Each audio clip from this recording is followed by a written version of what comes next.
고요한 사색의 시간, 지혜의 샘터로 여러분을 초대합니다. 우리의 일상은 쉴 새 없이 흘러갑니다. 수많은 정보와 관계 속에서 문득 마음이 지치고 번잡스러워질 때 우리는 잠시 멈춰서서 진정한 마음의 평화는 어디에서 오는 것인지 묻게 됩니다.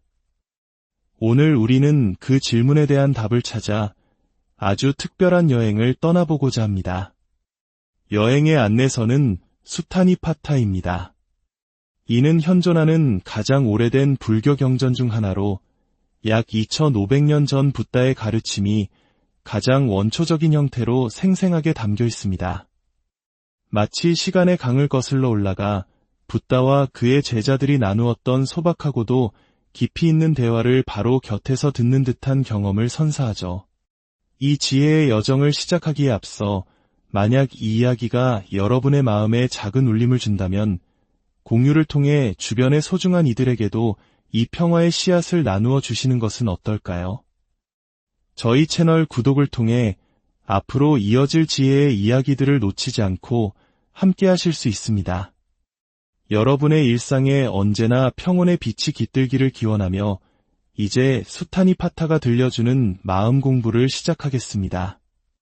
제1장 2가지 행복, 채움과 비움. 아들이 있는 자는 아들로 인해 근심하고 소를 가진 자는 소로 인해 근심한다. 집착이야말로 진실로 사람의 근심거리이니 집착이 없는 자는 근심 또한 없으리라. 이 구절은 수타니파타에 등장하는 부유한 목자 다니아의 이야기에서 비롯됩니다. 오래전 붓다께서 사위성에 머무실 무렵 마이 강가에는 다니아라는 이름의 목자가 살고 있었습니다.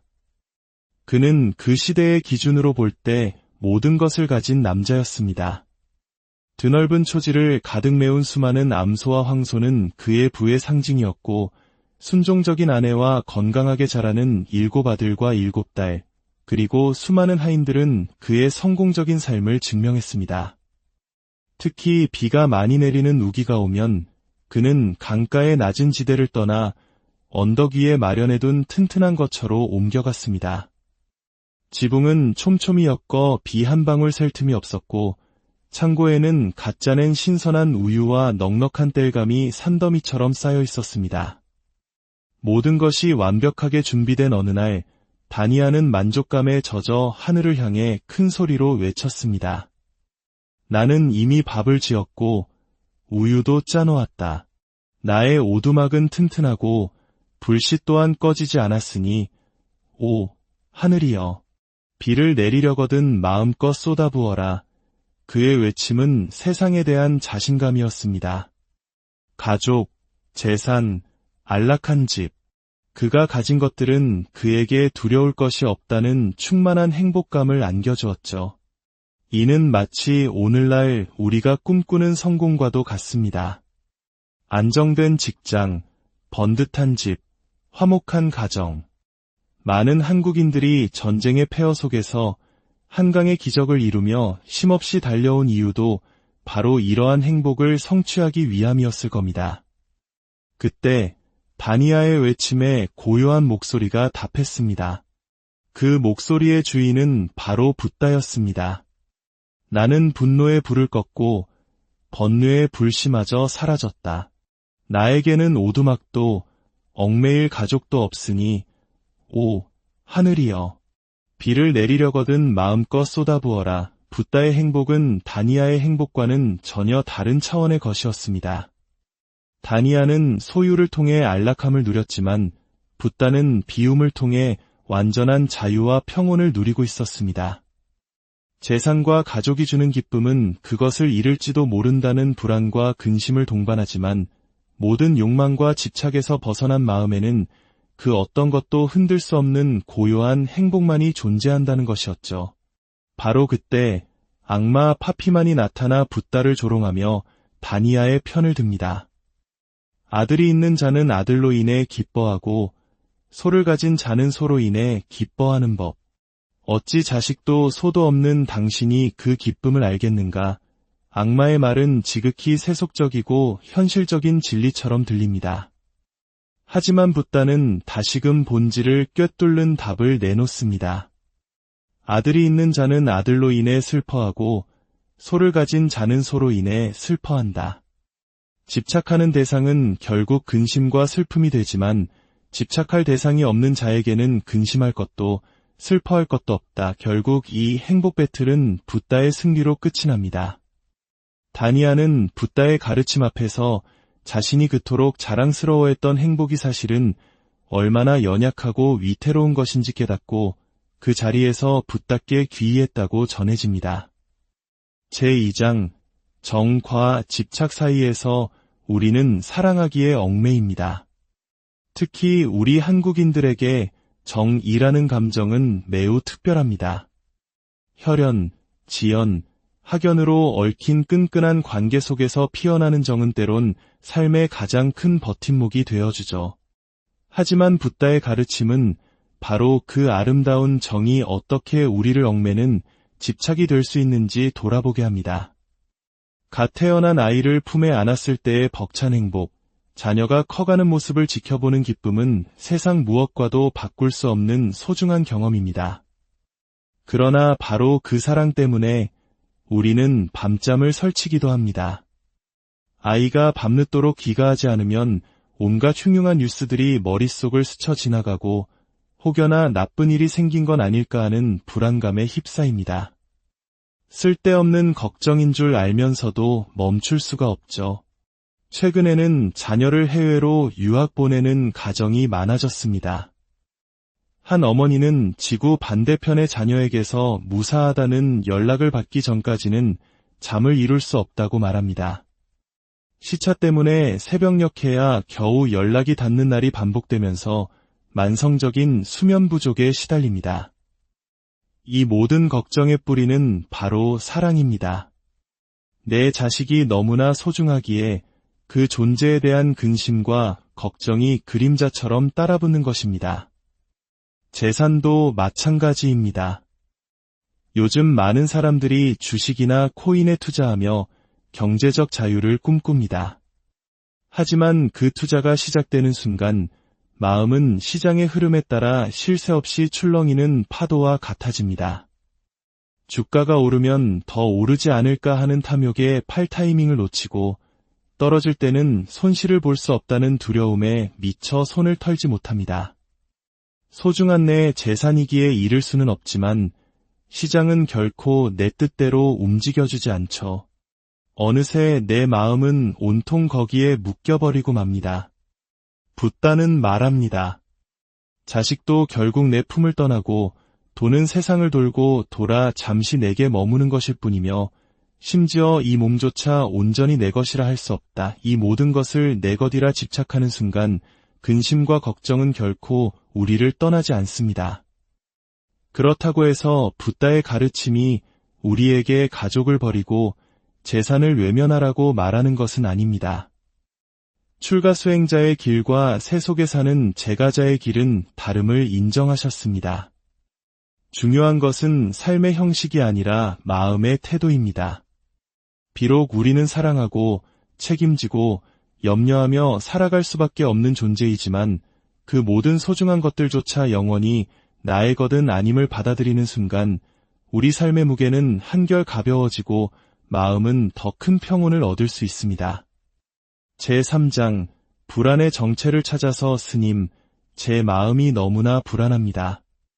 부디 제 마음을 편안하게 해주십시오. 마음이 불안할 때 우리는 그 불안에서 벗어나기 위해 무언가를 하려고 했습니다. 명상을 하거나 운동을 하거나 긍정적인 생각을 하려 노력하죠. 하지만 때로는 그 모든 노력이 공허하게 느껴지고 불안은 더욱 거세게 우리를 올가맬 때가 있습니다.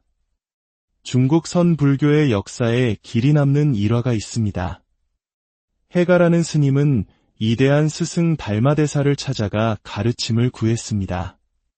그는 자신의 불안한 마음을 해결하기 위해 수많은 경전을 공부했지만 마음의 평온을 얻지 못했습니다. 절박한 심정으로 달마대사를 찾아갔지만 대사는 그를 거들떠보지도 않았습니다. 해가는 포기하지 않았습니다.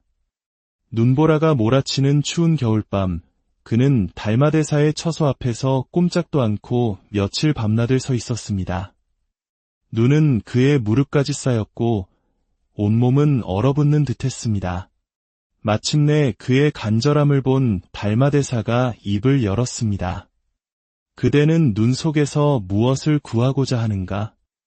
원하옵건대 자비의 문을 열어 어리석은 중생을 구제하여 주십시오. 어찌 사소한 공덕으로 진정한 법을 구하려 하는가? 이 말을 들은 해가는 자신의 구도에 대한 진실된 마음을 증명하기 위해 품고 있던 칼을 꺼내 자신의 은팔을 잘라 스승 앞에 바쳤습니다. 그의 결연한 의지에 달마대사는 마침내 그를 제자로 받아들입니다. 어느 날 바로 그 해가가 달마대사에게 간절히 물었습니다. 스님, 제 마음이 너무나 불안합니다. 부디 제 마음을 편안하게 해주십시오. 그러자 달마대사가 뜻밖의 말을 합니다. 좋다. 그 불안한 마음을 나에게 가져오너라. 내 너를 위해 그것을 편안하게 해주리라. 해가는 자신의 마음속을 샅샅이 뒤졌습니다. 불안의 실체를 찾아내어 스승에게 내놓기 위함이었습니다. 하지만 아무리 찾고 또 찾아도 불안이라는 이름의 실체는 어디에도 없었습니다. 그는 한참 후에야 고개를 저으며 대답했습니다. 스님, 아무리 찾아도 그 마음을 찾을 수가 없습니다. 그때 달마대사가 빙그레 웃으며 말했습니다. 보아라. 나는 이미 너의 마음을 편안하게 하였도다. 그 순간 해가는 깨달았습니다. 불안한 마음이라는 것은 애초부터 실체가 없는 그저 내 생각이 만들어낸 허상이었음을. 이것이 바로 선불교의 유명한 안심법문입니다. 불안은 위험을 감지하는 우리 생존의 신호이기도 합니다. 하지만 우리는 종종 그 신호 자체에 압도당해 있지도 않은 실체와 싸우며 고통받습니다. 아, 내가 지금 불안하구나 하고 그 감정을 알아차리고 마치 강 건너 불구경하듯 조용히 지켜보는 것. 그저 생겨났다가 사라지는 마음의 현상임을 깨닫는 것만으로도 우리는 불안의 소용돌이에서 빠져나올 수 있습니다. 불안을 억지로 내쫓으려 하지 마십시오. 그 실체 없는 허상을 붙잡고 있는 것은 결국 나 자신이기 때문입니다. 제4장 마음의 밭을 갈아라. 나에게는 믿음이 씨앗이요 고행은 비이며 지혜는 나의 멍에와 쟁기이다. 부끄러움은 쟁기자루요 마음은 멍에의 끈, 마음 챙김은 쟁기날과 막대이니라. 붓다는 출가 수행자들이 마을로 내려가 음식을 얻는 행위, 즉 탁발을 생계 수단일 뿐만 아니라 사람들에게 복을 지을 기회를 주는 신성한 수행으로 여겼습니다. 어느 날 붓다가 탁발을 나섰을 때 밭에서 부지런히 씨를 뿌리던 한 브라만 이 빈둥거리는 것처럼 보이는 붓다를 보고 비아냥거렸습니다. 이보시오, 사문이여. 나는 밭을 갈고 씨를 뿌린 후에야 먹는다. 그대 또한 밭을 갈고 씨를 뿌린 후에 먹으라. 일하지 않는 자는 먹을 자격도 없다. 그러자 붓다는 조용히 응수합니다. 브라만이여, 나 또한 밭을 갈고 씨를 뿌린 후에 먹는다. 붓다는 브라만이 땅에 밭을 갈 때 자신은 마음의 밭을 가는 사람이라고 선언한 것입니다. 붓다의 농사법은 이러합니다. 믿음이라는 씨앗을 뿌리고 수행이라는 비를 내리게 하며 지혜라는 쟁기로 밭을 갑니다. 몸과 말을 조심하고 음식을 절제하며 진리를 탐구하는 부지런함으로 밭을 일구면 그 밭에서는 불사의 열매가 열린다고 했습니다. 즉, 생로병사의 모든 괴로움에서 벗어나는 궁극의 깨달음을 얻게 된다는 것이죠. 이 가르침은 우리에게도 깊은 울림을 줍니다. 우리의 마음은 하나의 밭과 같습니다. 어떤 씨앗을 심고 어떻게 가꾸느냐에 따라 다른 열매가 맺힙니다. 콩 심은 데 콩 나고 팥 심은 데 팥 나는 것은 자연의 이치이듯 우리 마음도 마찬가지입니다. 선한 마음은 선한 행위를 낳고 좋은 결과를 가져옵니다. 반대로 탐욕, 분노, 어리석음과 같은 악한 마음은 나쁜 결과를 초래합니다. 불교에서는 마음밭을 가꾸는 4가지 바른 노력을 제시합니다. 아직 생기지 않은 악은 생겨나지 않도록 노력한다. 이미 생긴 악은 완전히 사라지도록 노력한다. 아직 생겨나지 않은 선은 생겨나도록 노력한다. 이미 생긴 선은 더욱 자라나도록 노력한다. 이는 마치 잡초는 미리 뽑아버리고 좋은 작물은 더욱 잘 자라도록 북돋아주는 농부의 지혜와 같습니다. 살생, 도둑질, 음행, 거짓말, 음주를 금하는 불교의 5계 또한 우리를 올가매는 규칙이 아니라 마음밭의 잡초가 자라지 않도록 막아주는 든든한 울타리인 셈입니다. 이 울타리 안에서 우리는 비난받을 일 없이 떳떳하고 평온한 삶을 가꾸어 갈 수 있습니다. 지금 여러분의 마음밭에는 어떤 씨앗이 뿌려지고 있습니까? 불안과 욕심의 씨앗입니까? 아니면 믿음과 평온의 씨앗입니까? 그 모든 것은 바로 나의 마음먹기에 달려 있습니다. 제5장, 지금 이 순간에 깨어있으라. 생겨난 번뇌는 잘라버리고 생겨나지 않은 번뇌는 자라지 않도록 하는 사람. 그를 홀로 유행하는 성인이라 부른다. 마음이 복잡할 때 우리는 고요히 명상을 시도해봅니다. 하지만 가만히 앉아 눈을 감으면 오히려 마음속은 더 시끄러워집니다. 온갖 과거의 후회스러운 기억들이 파도처럼 밀려오고 아직 닥치지 않은 미래에 대한 걱정들이 꼬리에 꼬리를 물고 일어납니다. 나는 명상에 소질이 없나 바라며 금세 포기하고 말죠. 현대 뇌과학은 이러한 현상이 지극히 자연스러운 것이라고 설명합니다. 우리의 뇌는 아무런 활동을 하지 않을 때 디폴트 모드 네트워크, 즉 기본 설정 모드가 활성화되는데 이때 주로 과거를 회상하거나 미래를 상상하는 활동이 활발해진다고 합니다. 즉, 가만히 있어도 우리의 마음은 저절로 과거와 미래를 오가며 방황하도록 설계되어 있다는 것입니다. 붓다가 2500년 전에 제시한 해결책은 놀랍도록 현대적입니다. 바로 알아차림, 즉 마음 챙김입니다.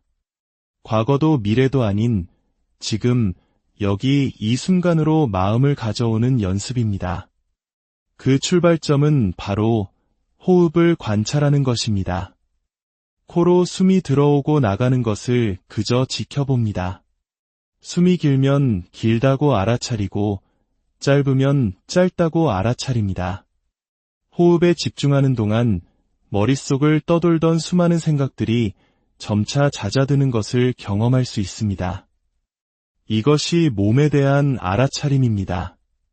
다음은 느낌에 대한 알아차림입니다. 우리는 무언가를 마주할 때 즐거운 느낌, 괴로운 느낌, 혹은 즐겁지도 괴롭지도 않은 느낌을 받습니다. 즐거우면 욕망이 생기고 괴로우면 밀쳐내고 싶은 마음이 일어납니다. 이 느낌이 우리의 감정과 행동을 결정하는 핵심 고리입니다. 지금 내가 어떤 느낌을 느끼고 있는지 좋다거나 싫다는 판단을 더하기 전에 그저 알아차리는 연습을 하는 것입니다. 마지막으로 마음과 모든 현상에 대한 알아차림이 있습니다. 내 안에서 탐욕, 분노, 질투와 같은 감정이 일어나는 것을 가만히 지켜봅니다. 이 모든 감정과 생각 또한 구름처럼 잠시 머물다 사라지는 것이며 영원한 실체가 없음을 깨닫는 것입니다. 과거에 대한 후회, 미래에 대한 불안에 휩쓸릴 때 잠시 멈추십시오. 그리고 그저 바라보십시오. 좋은 감정이든 싫은 감정이든 억지로 붙잡거나 밀어내려 애쓰지 말고 그저 흘러가도록 내버려 두십시오. 먹구름이 지나가면 본래의 푸른 하늘이 드러나듯 온갖 번뇌가 지나가고 나면 우리의 마음 또한 본래의 자리에서 고요하게 빛나고 있음을 발견하게 될 것입니다. 이것이 수타니파타가 우리에게 전하는 마음 공부의 핵심입니다. 진정한 평온은 바깥에서 찾는 것이 아니라 지금 이 순간 깨어있는 나의 고요한 사색의 시간, 지혜의 샘터로 여러분을 초대합니다. 우리의 일상은 쉴 새 없이 흘러갑니다. 수많은 정보와 관계 속에서 문득 마음이 지치고 번잡스러워질 때 우리는 잠시 멈춰서서 진정한 마음의 평화는 어디에서 오는 것인지 묻게 됩니다. 오늘 우리는 그 질문에 대한 답을 찾아 아주 특별한 여행을 떠나보고자 합니다. 여행의 안내서는 수타니파타입니다. 이는 현존하는 가장 오래된 불교 경전 중 하나로 약 2500년 전 붓다의 가르침이 가장 원초적인 형태로 생생하게 담겨 있습니다. 마치 시간의 강을 거슬러 올라가 붓다와 그의 제자들이 나누었던 소박하고도 깊이 있는 대화를 바로 곁에서 듣는 듯한 경험을 선사하죠. 이 지혜의 여정을 시작하기에 앞서 만약 이 이야기가 여러분의 마음에 작은 울림을 준다면 공유를 통해 주변의 소중한 이들에게도 이 평화의 씨앗을 나누어 주시는 것은 어떨까요? 저희 채널 구독을 통해 앞으로 이어질 지혜의 이야기들을 놓치지 않고 함께 하실 수 있습니다. 여러분의 일상에 언제나 평온의 빛이 깃들기를 기원하며 이제 수타니파타가 들려주는 마음 공부를 시작하겠습니다. 제1장 2가지 행복, 채움과 비움. 아들이 있는 자는 아들로 인해 근심하고 소를 가진 자는 소로 인해 근심한다. 집착이야말로 진실로 사람의 근심거리이니 집착이 없는 자는 근심 또한 없으리라. 이 구절은 수타니파타에 등장하는 부유한 목자 다니아의 이야기에서 비롯됩니다. 오래전 붓다께서 사위성에 머무실 무렵 마이 강가에는 다니아라는 이름의 목자가 살고 있었습니다. 그는 그 시대의 기준으로 볼 때 모든 것을 가진 남자였습니다. 드넓은 초지를 가득 메운 수많은 암소와 황소는 그의 부의 상징이었고 순종적인 아내와 건강하게 자라는 7 아들과 7 딸, 그리고 수많은 하인들은 그의 성공적인 삶을 증명했습니다. 특히 비가 많이 내리는 우기가 오면 그는 강가의 낮은 지대를 떠나 언덕 위에 마련해둔 튼튼한 거처로 옮겨갔습니다. 지붕은 촘촘히 엮어 비 한 방울 셀 틈이 없었고 창고에는 갓 짜낸 신선한 우유와 넉넉한 땔감이 산더미처럼 쌓여 있었습니다. 모든 것이 완벽하게 준비된 어느 날 다니아는 만족감에 젖어 하늘을 향해 큰 소리로 외쳤습니다. 나는 이미 밥을 지었고 우유도 짜놓았다. 나의 오두막은 튼튼하고 불씨 또한 꺼지지 않았으니 오, 하늘이여, 비를 내리려거든 마음껏 쏟아부어라. 그의 외침은 세상에 대한 자신감이었습니다. 가족, 재산, 안락한 집, 그가 가진 것들은 그에게 두려울 것이 없다는 충만한 행복감을 안겨주었죠. 이는 마치 오늘날 우리가 꿈꾸는 성공과도 같습니다. 안정된 직장, 번듯한 집, 화목한 가정. 많은 한국인들이 전쟁의 폐허 속에서 한강의 기적을 이루며 쉼없이 달려온 이유도 바로 이러한 행복을 성취하기 위함이었을 겁니다. 그때 다니아의 외침에 고요한 목소리가 답했습니다. 그 목소리의 주인은 바로 붓다였습니다. 나는 분노의 불을 껐고 번뇌의 불씨마저 사라졌다. 나에게는 오두막도 얽매일 가족도 없으니 오, 하늘이여, 비를 내리려거든 마음껏 쏟아부어라. 붓다의 행복은 다니아의 행복과는 전혀 다른 차원의 것이었습니다. 다니아는 소유를 통해 안락함을 누렸지만 붓다는 비움을 통해 완전한 자유와 평온을 누리고 있었습니다. 재산과 가족이 주는 기쁨은 그것을 잃을지도 모른다는 불안과 근심을 동반하지만 모든 욕망과 집착에서 벗어난 마음에는 그 어떤 것도 흔들 수 없는 고요한 행복만이 존재한다는 것이었죠. 바로 그때 악마 파피만이 나타나 붓다를 조롱하며 다니아의 편을 듭니다. 아들이 있는 자는 아들로 인해 기뻐하고 소를 가진 자는 소로 인해 기뻐하는 법. 어찌 자식도 소도 없는 당신이 그 기쁨을 알겠는가? 악마의 말은 지극히 세속적이고 현실적인 진리처럼 들립니다. 하지만 붓다는 다시금 본질을 꿰뚫는 답을 내놓습니다. 아들이 있는 자는 아들로 인해 슬퍼하고 소를 가진 자는 소로 인해 슬퍼한다. 집착하는 대상은 결국 근심과 슬픔이 되지만 집착할 대상이 없는 자에게는 근심할 것도 슬퍼할 것도 없다. 결국 이 행복 배틀은 붓다의 승리로 끝이 납니다. 다니아는 붓다의 가르침 앞에서 자신이 그토록 자랑스러워했던 행복이 사실은 얼마나 연약하고 위태로운 것인지 깨닫고 그 자리에서 붓다께 귀의했다고 전해집니다. 제2장 정과 집착 사이에서 우리는 사랑하기에 얽매입니다. 특히 우리 한국인들에게 정이라는 감정은 매우 특별합니다. 혈연, 지연, 학연으로 얽힌 끈끈한 관계 속에서 피어나는 정은 때론 삶의 가장 큰 버팀목이 되어주죠. 하지만 붓다의 가르침은 바로 그 아름다운 정이 어떻게 우리를 얽매는 집착이 될 수 있는지 돌아보게 합니다. 갓 태어난 아이를 품에 안았을 때의 벅찬 행복, 자녀가 커가는 모습을 지켜보는 기쁨은 세상 무엇과도 바꿀 수 없는 소중한 경험입니다. 그러나 바로 그 사랑 때문에 우리는 밤잠을 설치기도 합니다.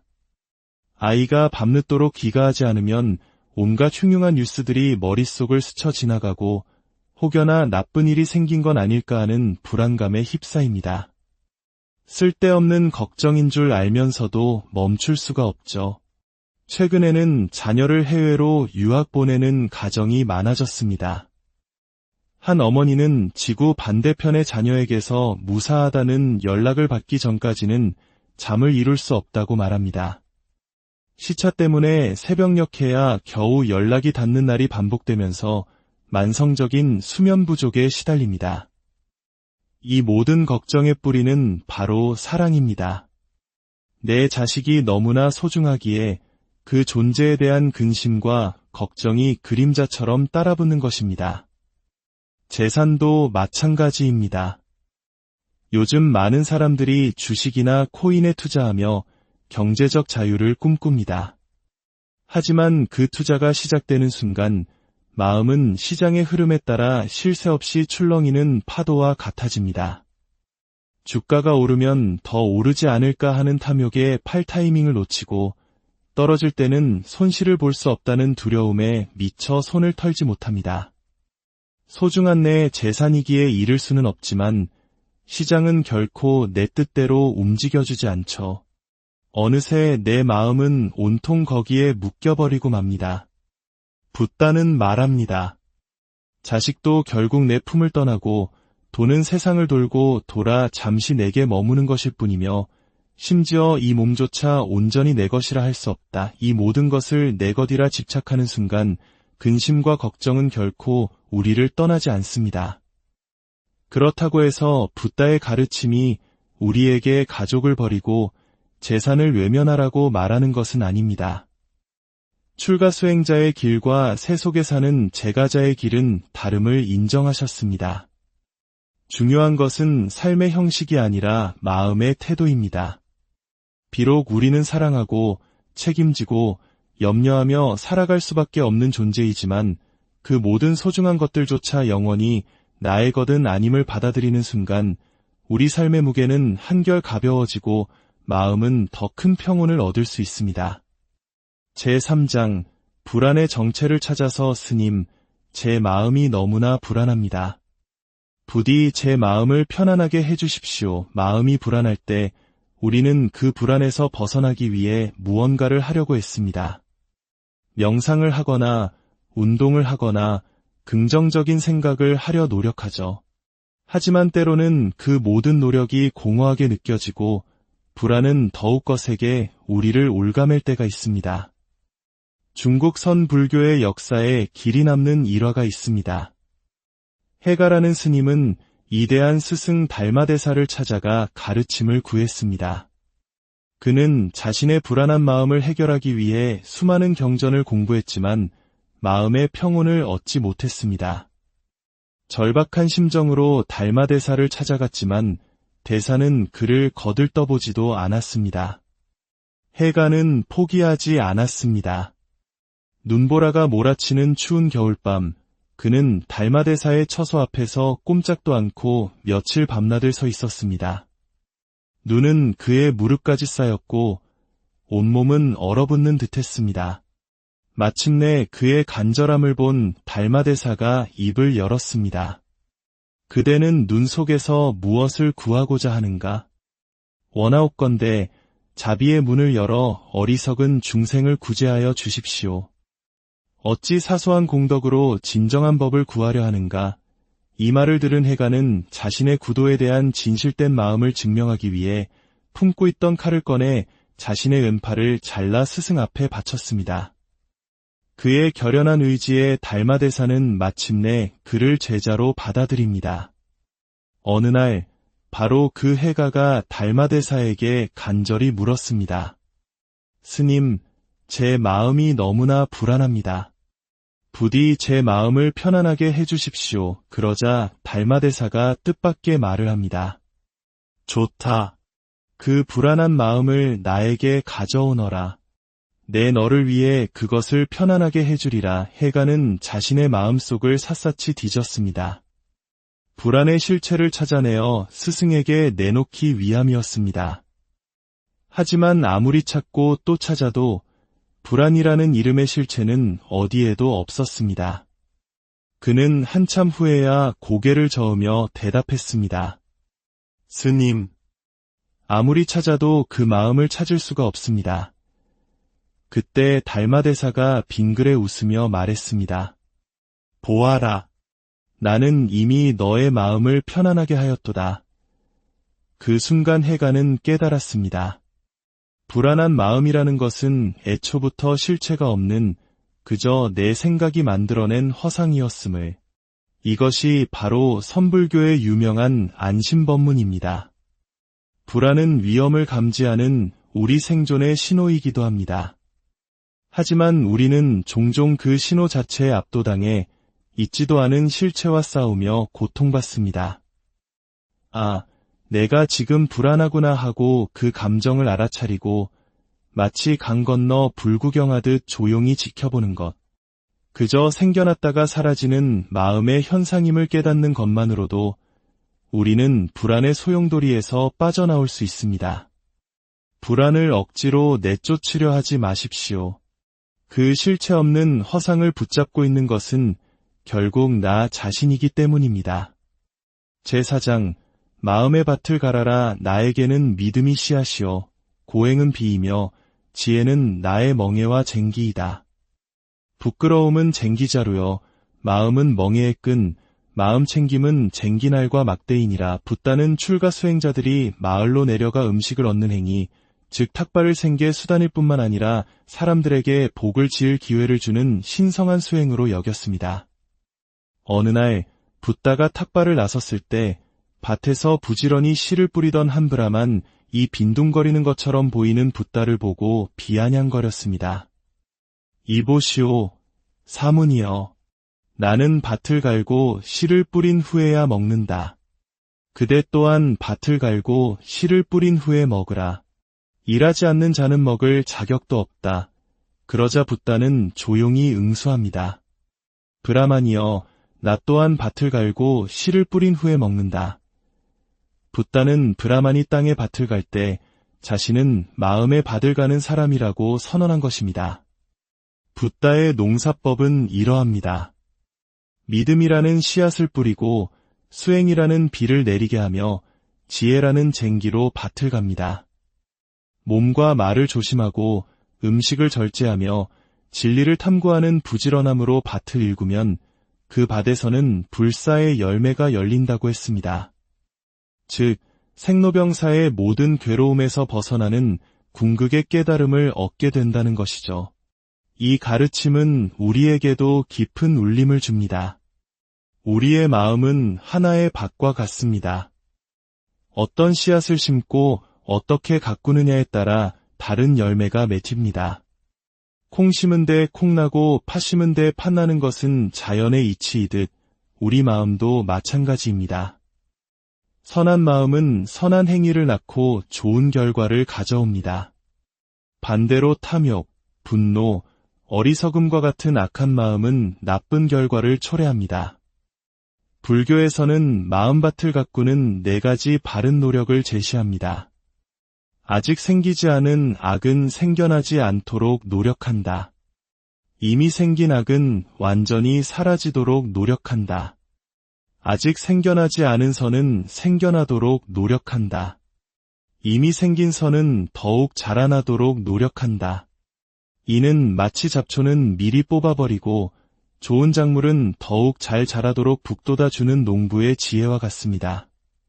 살생, 도둑질, 음행, 거짓말, 음주를 금하는 불교의 5계 또한 우리를 올가매는 규칙이 아니라 마음밭의 잡초가 자라지 않도록 막아주는 든든한 울타리인 셈입니다. 이 울타리 안에서 우리는 비난받을 일 없이 떳떳하고 평온한 삶을 가꾸어 갈 수 있습니다. 지금 여러분의 마음밭에는 어떤 씨앗이 뿌려지고 있습니까?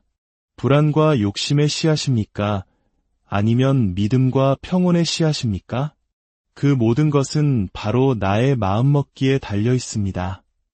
제5장, 지금 이 순간에 깨어있으라. 생겨난 번뇌는 잘라버리고 생겨나지 않은 번뇌는 자라지 않도록 하는 사람. 그를 홀로 유행하는 성인이라 부른다. 마음이 복잡할 때 우리는 고요히 명상을 시도해봅니다. 하지만 가만히 앉아 눈을 감으면 오히려 마음속은 더 시끄러워집니다. 온갖 과거의 후회스러운 기억들이 파도처럼 밀려오고 아직 닥치지 않은 미래에 대한 걱정들이 꼬리에 꼬리를 물고 일어납니다. 나는 명상에 소질이 없나 바라며 금세 포기하고 말죠. 현대 뇌과학은 이러한 현상이 지극히 자연스러운 것이라고 설명합니다. 우리의 뇌는 아무런 활동을 하지 않을 때 디폴트 모드 네트워크, 즉 기본 설정 모드가 활성화되는데 이때 주로 과거를 회상하거나 미래를 상상하는 활동이 활발해진다고 합니다. 즉, 가만히 있어도 우리의 마음은 저절로 과거와 미래를 오가며 방황하도록 설계되어 있다는 것입니다. 붓다가 2500년 전에 제시한 해결책은 놀랍도록 현대적입니다. 바로 알아차림, 즉 마음 챙김입니다. 과거도 미래도 아닌 지금, 여기 이 순간으로 마음을 가져오는 연습입니다. 그 출발점은 바로 호흡을 관찰하는 것입니다. 코로 숨이 들어오고 나가는 것을 그저 지켜봅니다. 숨이 길면 길다고 알아차리고 짧으면 짧다고 알아차립니다. 호흡에 집중하는 동안 머릿속을 떠돌던 수많은 생각들이 점차 잦아드는 것을 경험할 수 있습니다. 이것이 몸에 대한 알아차림입니다. 다음은 느낌에 대한 알아차림입니다. 우리는 무언가를 마주할 때 즐거운 느낌, 괴로운 느낌, 혹은 즐겁지도 괴롭지도 않은 느낌을 받습니다. 즐거우면 욕망이 생기고 괴로우면 밀쳐내고 싶은 마음이 일어납니다. 이 느낌이 우리의 감정과 행동을 결정하는 핵심 고리입니다. 지금 내가 어떤 느낌을 느끼고 있는지 좋다거나 싫다는 판단을 더하기 전에 그저 알아차리는 연습을 하는 것입니다. 마지막으로 마음과 모든 현상에 대한 알아차림이 있습니다. 내 안에서 탐욕, 분노, 질투와 같은 감정이 일어나는 것을 가만히 지켜봅니다. 이 모든 감정과 생각 또한 구름처럼 잠시 머물다 사라지는 것이며 영원한 실체가 없음을 깨닫는 것입니다. 과거에 대한 후회, 미래에 대한 불안에 휩쓸릴 때 잠시 멈추십시오. 그리고 그저 바라보십시오. 좋은 감정이든 싫은 감정이든 억지로 붙잡거나 밀어내려 애쓰지 말고 그저 흘러가도록 내버려 두십시오. 먹구름이 지나가면 본래의 푸른 하늘이 드러나듯 온갖 번뇌가 지나가고 나면 우리의 마음 또한 본래의 자리에서 고요하게 빛나고 있음을 발견하게 될 것입니다. 이것이 수타니파타가 우리에게 전하는 마음 공부의 핵심입니다. 진정한 평온은 바깥에서 찾는 것이 아니라 지금 이 순간 깨어있는 나의 고요한 사색의 시간, 지혜의 샘터로 여러분을 초대합니다. 우리의 일상은 쉴 새 없이 흘러갑니다. 수많은 정보와 관계 속에서 문득 마음이 지치고 번잡스러워질 때 우리는 잠시 멈춰서서 진정한 마음의 평화는 어디에서 오는 것인지 묻게 됩니다. 오늘 우리는 그 질문에 대한 답을 찾아 아주 특별한 여행을 떠나보고자 합니다. 여행의 안내서는 수타니파타입니다. 이는 현존하는 가장 오래된 불교 경전 중 하나로 약 2500년 전 붓다의 가르침이 가장 원초적인 형태로 생생하게 담겨 있습니다. 마치 시간의 강을 거슬러 올라가 붓다와 그의 제자들이 나누었던 소박하고도 깊이 있는 대화를 바로 곁에서 듣는 듯한 경험을 선사하죠. 이 지혜의 여정을 시작하기에 앞서 만약 이 이야기가 여러분의 마음에 작은 울림을 준다면 공유를 통해 주변의 소중한 이들에게도 이 평화의 씨앗을 나누어 주시는 것은 어떨까요? 저희 채널 구독을 통해 앞으로 이어질 지혜의 이야기들을 놓치지 않고 함께 하실 수 있습니다. 여러분의 일상에 언제나 평온의 빛이 깃들기를 기원하며 이제 수타니파타가 들려주는 마음 공부를 시작하겠습니다. 제1장 2가지 행복, 채움과 비움. 아들이 있는 자는 아들로 인해 근심하고 소를 가진 자는 소로 인해 근심한다. 집착이야말로 진실로 사람의 근심거리이니 집착이 없는 자는 근심 또한 없으리라. 이 구절은 수타니파타에 등장하는 부유한 목자 다니아의 이야기에서 비롯됩니다. 오래전 붓다께서 사위성에 머무실 무렵 마이 강가에는 다니아라는 이름의 목자가 살고 있었습니다. 그는 그 시대의 기준으로 볼 때 모든 것을 가진 남자였습니다. 드넓은 초지를 가득 메운 수많은 암소와 황소는 그의 부의 상징이었고 순종적인 아내와 건강하게 자라는 7 아들과 7 딸, 그리고 수많은 하인들은 그의 성공적인 삶을 증명했습니다. 특히 비가 많이 내리는 우기가 오면 그는 강가의 낮은 지대를 떠나 언덕 위에 마련해둔 튼튼한 거처로 옮겨갔습니다. 지붕은 촘촘히 엮어 비 한 방울 셀 틈이 없었고 창고에는 갓 짜낸 신선한 우유와 넉넉한 땔감이 산더미처럼 쌓여 있었습니다. 모든 것이 완벽하게 준비된 어느 날 다니아는 만족감에 젖어 하늘을 향해 큰 소리로 외쳤습니다. 나는 이미 밥을 지었고 우유도 짜놓았다. 나의 오두막은 튼튼하고 불씨 또한 꺼지지 않았으니 오 하늘이여 비를 내리려거든 마음껏 쏟아부어라. 그의 외침은 세상에 대한 자신감이었습니다. 가족, 재산, 안락한 집, 그가 가진 것들은 그에게 두려울 것이 없다는 충만한 행복감을 안겨주었죠. 이는 마치 오늘날 우리가 꿈꾸는 성공과도 같습니다.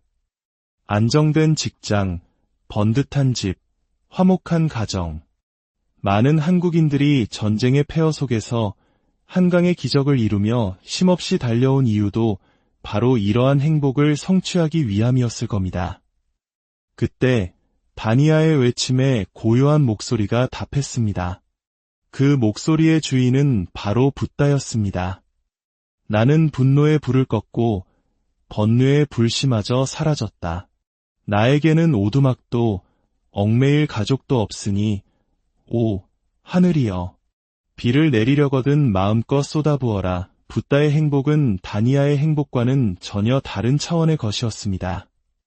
다니아는 소유를 통해 안락함을 누렸지만 붓다는 비움을 통해 완전한 자유와 평온을 누리고 있었습니다. 재산과 가족이 주는 기쁨은 그것을 잃을지도 모른다는 불안과 근심을 동반하지만 모든 욕망과 집착에서 벗어난 마음에는 그 어떤 것도 흔들 수 없는 고요한 행복만이 존재한다는 것이었죠.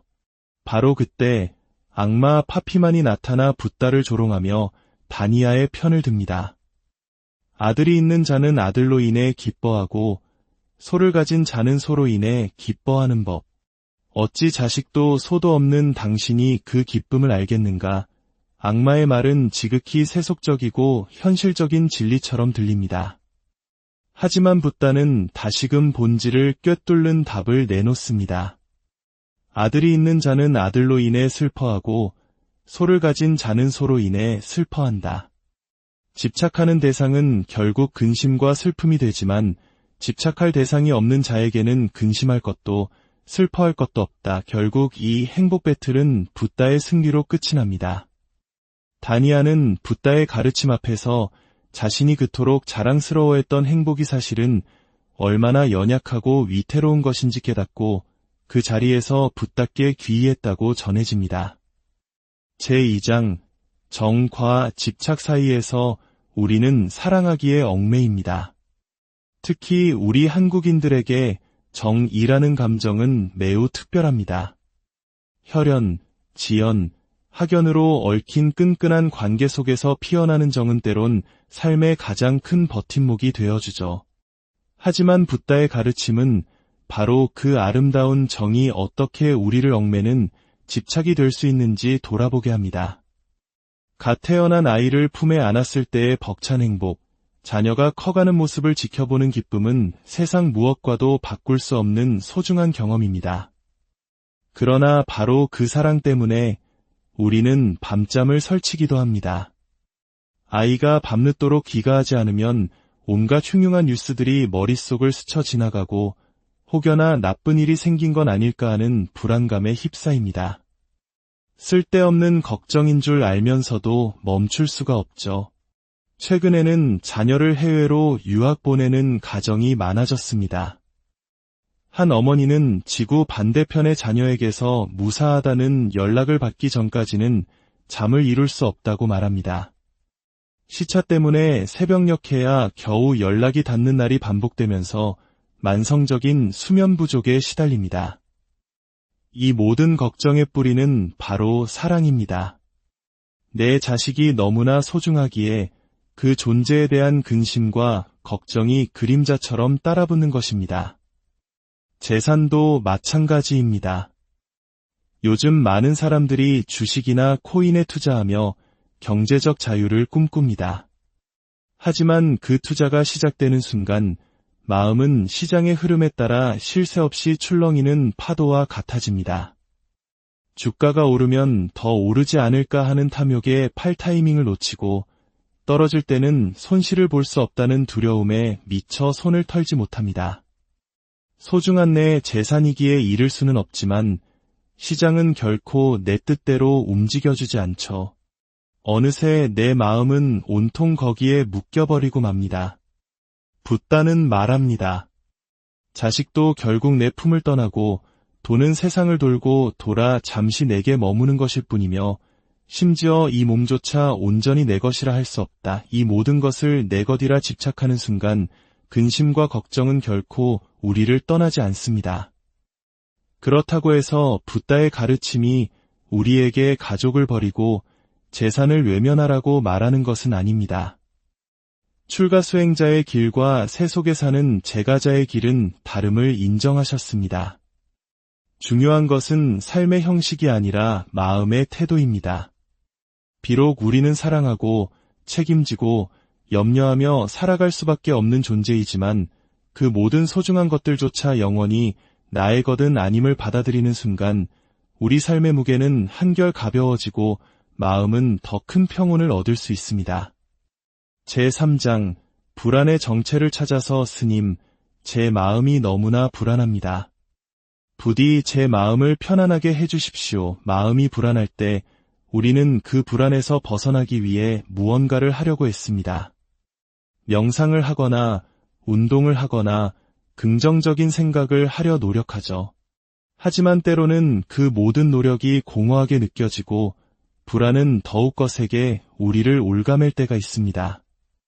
중국 선불교의 역사에 길이 남는 일화가 있습니다.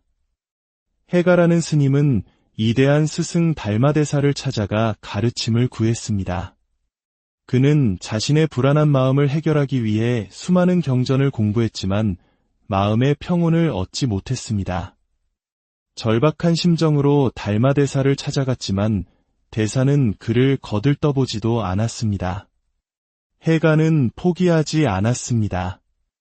눈보라가 몰아치는 추운 겨울밤, 그는 달마대사의 처소 앞에서 꼼짝도 않고 며칠 밤낮을 서 있었습니다. 눈은 그의 무릎까지 쌓였고 온몸은 얼어붙는 듯했습니다. 마침내 그의 간절함을 본 달마대사가 입을 열었습니다. 그대는 눈 속에서 무엇을 구하고자 하는가? 원하옵건대 자비의 문을 열어 어리석은 중생을 구제하여 주십시오. 어찌 사소한 공덕으로 진정한 법을 구하려 하는가? 이 말을 들은 해가는 자신의 구도에 대한 진실된 마음을 증명하기 위해 품고 있던 칼을 꺼내 자신의 왼팔을 잘라 스승 앞에 바쳤습니다. 그의 결연한 의지에 달마대사는 마침내 그를 제자로 받아들입니다. 어느 날 바로 그 해가가 달마대사에게 간절히 물었습니다. 스님, 제 마음이 너무나 불안합니다. 부디 제 마음을 편안하게 해주십시오. 그러자 달마대사가 뜻밖의 말을 합니다. 좋다. 그 불안한 마음을 나에게 가져오너라. 내 너를 위해 그것을 편안하게 해주리라. 해가는 자신의 마음속을 샅샅이 뒤졌습니다. 불안의 실체를 찾아내어 스승에게 내놓기 위함이었습니다. 하지만 아무리 찾고 또 찾아도 불안이라는 이름의 실체는 어디에도 없었습니다. 그는 한참 후에야 고개를 저으며 대답했습니다. 스님, 아무리 찾아도 그 마음을 찾을 수가 없습니다. 그때 달마대사가 빙그레 웃으며 말했습니다. 보아라. 나는 이미 너의 마음을 편안하게 하였도다. 그 순간 해가는 깨달았습니다. 불안한 마음이라는 것은 애초부터 실체가 없는 그저 내 생각이 만들어낸 허상이었음을. 이것이 바로 선불교의 유명한 안심법문입니다. 불안은 위험을 감지하는 우리 생존의 신호이기도 합니다. 하지만 우리는 종종 그 신호 자체에 압도당해 있지도 않은 실체와 싸우며 고통받습니다. 아, 내가 지금 불안하구나 하고 그 감정을 알아차리고 마치 강 건너 불구경하듯 조용히 지켜보는 것. 그저 생겨났다가 사라지는 마음의 현상임을 깨닫는 것만으로도 우리는 불안의 소용돌이에서 빠져나올 수 있습니다. 불안을 억지로 내쫓으려 하지 마십시오. 그 실체 없는 허상을 붙잡고 있는 것은 결국 나 자신이기 때문입니다. 제4장 마음의 밭을 갈아라. 나에게는 믿음이 씨앗이요 고행은 비이며 지혜는 나의 멍에와 쟁기이다. 부끄러움은 쟁기자루요 마음은 멍에의 끈, 마음 챙김은 쟁기날과 막대이니라. 붓다는 출가 수행자들이 마을로 내려가 음식을 얻는 행위, 즉 탁발을 생계 수단일 뿐만 아니라 사람들에게 복을 지을 기회를 주는 신성한 수행으로 여겼습니다. 어느 날 붓다가 탁발을 나섰을 때 밭에서 부지런히 씨를 뿌리던 한 브라만 이 빈둥거리는 것처럼 보이는 붓다를 보고 비아냥거렸습니다. 이보시오, 사문이여. 나는 밭을 갈고 씨를 뿌린 후에야 먹는다. 그대 또한 밭을 갈고 씨를 뿌린 후에 먹으라. 일하지 않는 자는 먹을 자격도 없다. 그러자 붓다는 조용히 응수합니다. 브라만이여, 나 또한 밭을 갈고 씨를 뿌린 후에 먹는다. 붓다는 브라만이 땅에 밭을 갈 때 자신은 마음의 밭을 가는 사람이라고 선언한 것입니다. 붓다의 농사법은 이러합니다. 믿음이라는 씨앗을 뿌리고 수행이라는 비를 내리게 하며 지혜라는 쟁기로 밭을 갑니다. 몸과 말을 조심하고 음식을 절제하며 진리를 탐구하는 부지런함으로 밭을 일구면 그 밭에서는 불사의 열매가 열린다고 했습니다. 즉, 생로병사의 모든 괴로움에서 벗어나는 궁극의 깨달음을 얻게 된다는 것이죠. 이 가르침은 우리에게도 깊은 울림을 줍니다. 우리의 마음은 하나의 밭과 같습니다. 어떤 씨앗을 심고 어떻게 가꾸느냐에 따라 다른 열매가 맺힙니다. 콩 심은 데 콩 나고 팥 심은 데 팥 나는 것은 자연의 이치이듯 우리 마음도 마찬가지입니다. 선한 마음은 선한 행위를 낳고 좋은 결과를 가져옵니다. 반대로 탐욕, 분노, 어리석음과 같은 악한 마음은 나쁜 결과를 초래합니다. 불교에서는 마음밭을 가꾸는 4가지 바른 노력을 제시합니다. 아직 생기지 않은 악은 생겨나지 않도록 노력한다. 이미 생긴 악은 완전히 사라지도록 노력한다. 아직 생겨나지 않은 선은 생겨나도록 노력한다. 이미 생긴 선은 더욱 자라나도록 노력한다. 이는 마치 잡초는 미리 뽑아버리고 좋은 작물은 더욱 잘 자라도록 북돋아주는 농부의 지혜와 같습니다. 살생, 도둑질, 음행, 거짓말, 음주를 금하는 불교의 5계 또한 우리를 올가매는 규칙이 아니라 마음밭의 잡초가 자라지 않도록 막아주는 든든한 울타리인 셈입니다. 이 울타리 안에서 우리는 비난받을 일 없이 떳떳하고 평온한 삶을 가꾸어 갈 수 있습니다. 지금 여러분의 마음밭에는 어떤 씨앗이 뿌려지고 있습니까? 불안과 욕심의 씨앗입니까? 아니면 믿음과 평온의 씨앗입니까? 그 모든 것은 바로 나의 마음먹기에 달려 있습니다. 제5장, 지금 이 순간에 깨어있으라. 생겨난 번뇌는 잘라버리고 생겨나지 않은 번뇌는 자라지 않도록 하는 사람. 그를 홀로 유행하는 성인이라 부른다. 마음이 복잡할 때 우리는 고요히 명상을 시도해봅니다. 하지만 가만히 앉아 눈을 감으면 오히려 마음속은 더 시끄러워집니다. 온갖 과거의 후회스러운 기억들이 파도처럼 밀려오고 아직 닥치지 않은 미래에 대한 걱정들이 꼬리에 꼬리를 물고 일어납니다. 나는 명상에 소질이 없나 바라며 금세 포기하고 말죠. 현대 뇌과학은 이러한 현상이 지극히 자연스러운 것이라고 설명합니다. 우리의 뇌는 아무런 활동을 하지 않을 때 디폴트 모드 네트워크, 즉 기본 설정 모드가 활성화되는데 이때 주로 과거를 회상하거나 미래를 상상하는 활동이 활발해진다고 합니다. 즉, 가만히 있어도 우리의 마음은 저절로 과거와 미래를 오가며 방황하도록 설계되어 있다는 것입니다. 붓다가 2500년 전에 제시한 해결책은 놀랍도록 현대적입니다.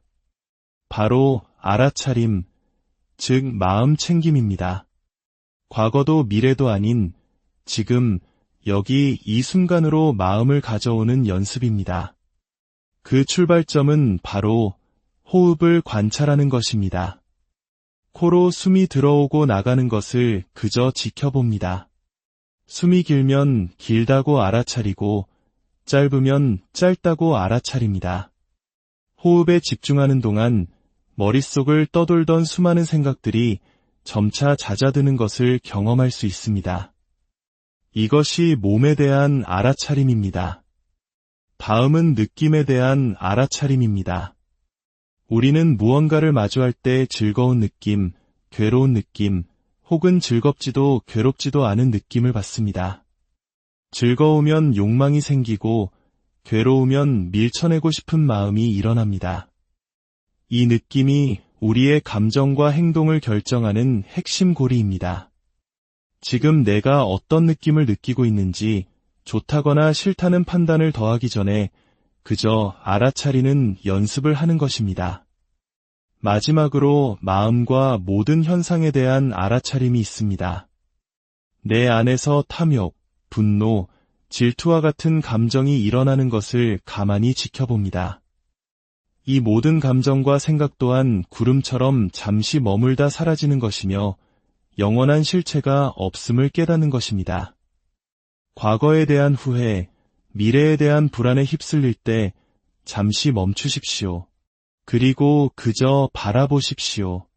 좋은 감정이든 싫은 감정이든 억지로 붙잡거나 밀어내려 애쓰지 말고 그저 흘러가도록 내버려 두십시오. 먹구름이 지나가면 본래의 푸른 하늘이 드러나듯 온갖 번뇌가 지나가고 나면 우리의 마음 또한 본래의 자리에서 고요하게 빛나고 있음을 발견하게 될 것입니다. 이것이 수타니파타가 우리에게 전하는 마음 공부의 핵심입니다. 진정한 평온은 바깥에서 찾는 것이 아니라 지금 이 순간 깨어있는 나의 고요한 사색의 시간, 지혜의 샘터로 여러분을 초대합니다. 우리의 일상은 쉴 새 없이 흘러갑니다. 수많은 정보와 관계 속에서 문득 마음이 지치고 번잡스러워질 때 우리는 잠시 멈춰서서 진정한 마음의 평화는 어디에서 오는 것인지 묻게 됩니다. 오늘 우리는 그 질문에 대한 답을 찾아 아주 특별한 여행을 떠나보고자 합니다. 여행의 안내서는 수타니파타입니다.